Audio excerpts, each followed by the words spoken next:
this is going to be a quick lecture on a mental model for selecting the right AWS service at GenAI orchestration layer. Okay, so the first one is if you need minimal, simple orchestration logic, then you can go ahead and use AWS Lambda function. Next, if you need document retrieval, let's say you have unstructured data or you have any images, videos, etc., and you need to retrieve meaningful information from that unstructured or structured data, then you can use Bedrock Knowledge Base. But remember that this is not an orchestration service. It is only used for retrieval.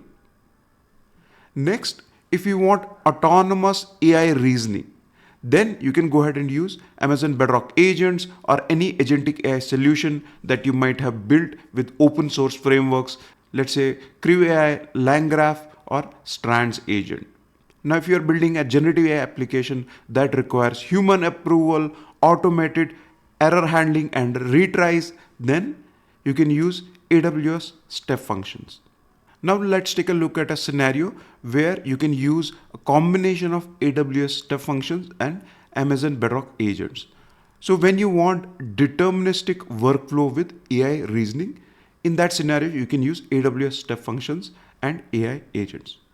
Now let me just quickly walk you through a scenario where we can use both AWS step functions and AI agents.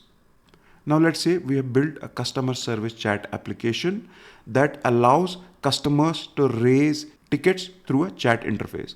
And let's say we have our customer Sarah, who is a premium tier customer, and she has raised a ticket saying your software crashed and I lost 3 hours of work.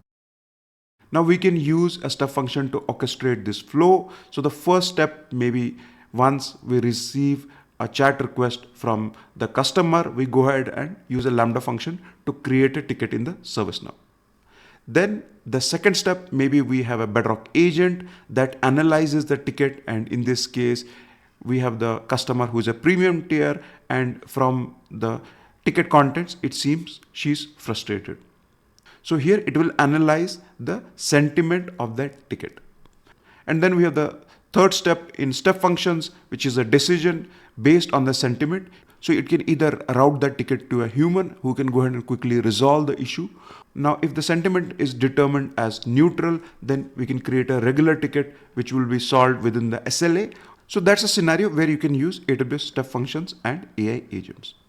And then finally, we have the last. We have general workflow orchestration, where you need a low code, no code visual builder to build a generative AI workflow.